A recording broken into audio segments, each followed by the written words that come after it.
Oh, it's super dark. You see me? It's so annoying.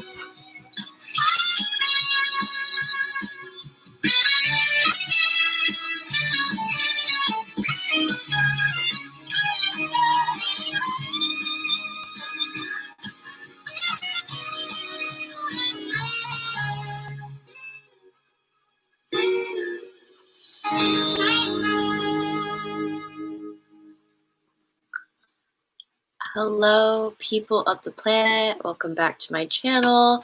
I'm sorry it's super dark. This is Port Charles Public Radio, brought to you by me. My name is Abby. And this was a really sad Thursday, you guys. I'm sorry it's really dark, but I don't feel like getting up and turning on the light. It's a really sad episode. It was a really, really sad episode. Obviously, tomorrow's going to be worse because we're going to say goodbye to Mike. Hopefully it doesn't peel into Monday, but that's what I'm seeing is tomorrow's our goodbye episode, and it brought back, for me, a lot because my grandmother passed away to Alzheimer's, so it was that same feeling for me going back to that. Getting into how many characters we had.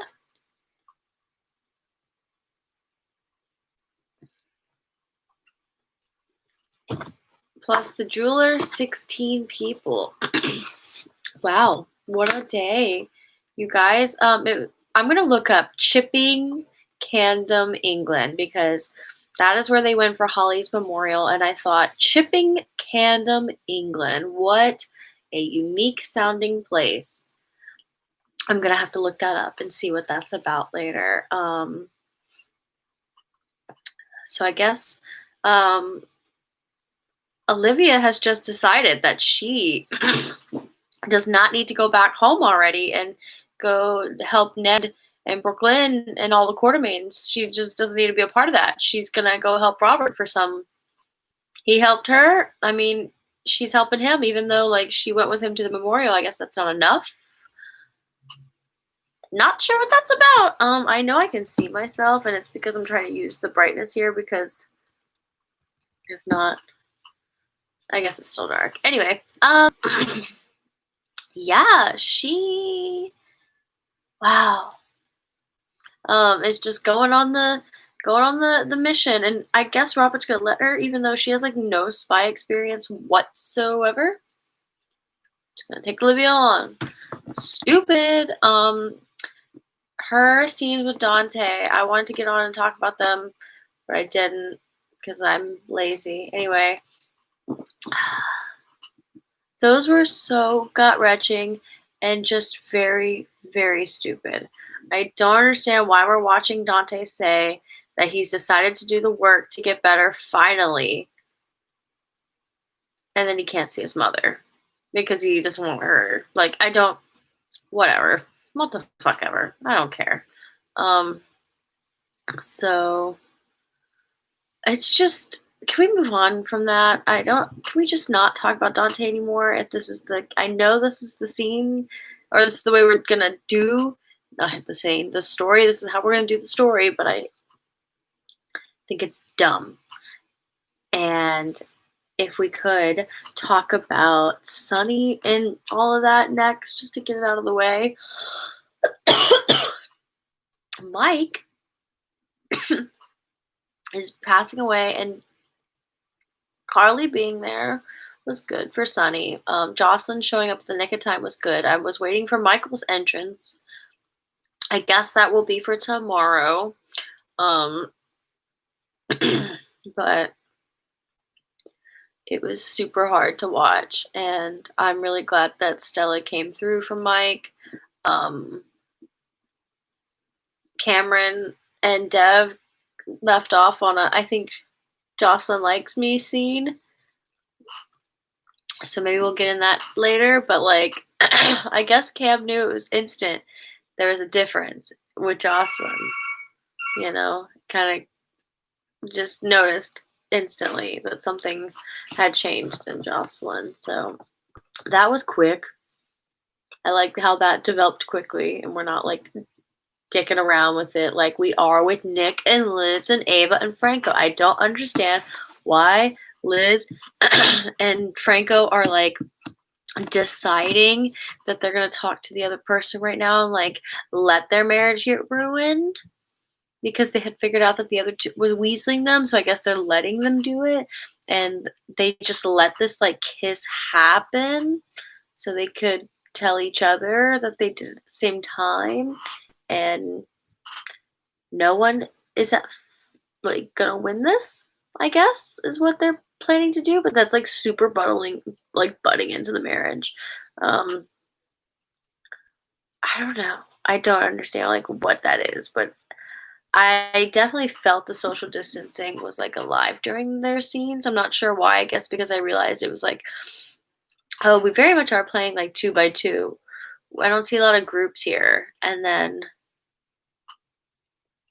we had like a group scene of like Stella and Carly and Sunny, but like only Carly was hugging Jocelyn. So like they're doing what they can as far as like social distancing goes and as in this show, which is wild. There's a lot of two by two. Um Today with the jeweler, they did as much as they could as well to keep their distance. For that charm pendant, that pendant, the little heart pendant storyline, like they found the jeweler, he remembers the incident, and he gave her the receipt with the name on it. So she's gonna go look for this person. She can't remember the person. Or she does remember the name, but she can't remember the person. We're gonna figure that out later. Maybe it's one of her mom's assistants. Not sure. Uh I really like that Jax just kind of sits back and lets uh Nina do things, and he lets her be hysterical in her own way, and he lets her finish like going through things. He doesn't rush anything. He lets her go through it in her own time. He's very gracious that way. Um I wonder where like being raised by like Lady Jane, I guess he could have learned manners, but I just wonder how he got so dashing as far as like letting women. I don't know. That's just always been a great thing about Jax. Um, they dyed her hair. I didn't notice it until she was in profile. It looked okay.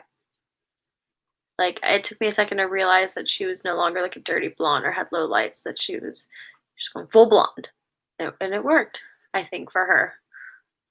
Is there anybody else worth talking about? I noticed that Sunny had some sun dots on his arm. Um, Man must be getting some color. I hope it's not like a dry skin thing. Totally noticed that. Um, yeah, I wrote down a couple quotes here. Um, Sorry. Stella, she said that there's nothing to be afraid of to Mike. She kept repeating that. Like, I'm glad she kept saying that to Mike because I don't think anybody else was. So it was easy for Mike to suddenly want to let go. Um, and I really admire her role in coming back and being there as a friend, as a guiding hand to like the end, because that's like her job. But like she's also Mike's friend. So this was like a lot more to her than just another social work case. Um,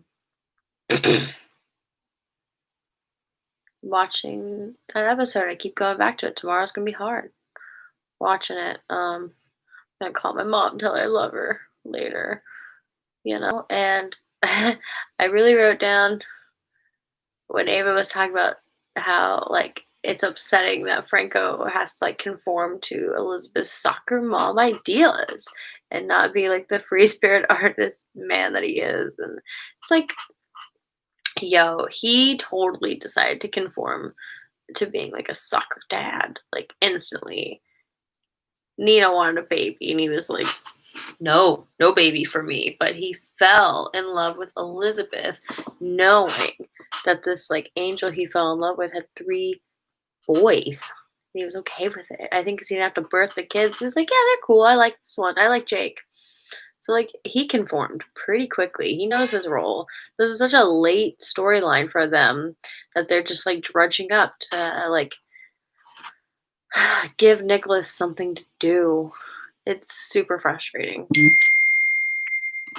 I'm so sorry. On that note, I don't think there's anything else to talk about. I did not get to see the scenes for tomorrow, and I will try to be back soon.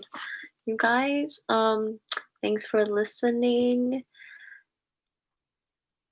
Stay well, wear a mask, wash your hands. Peace to the planet. Bye.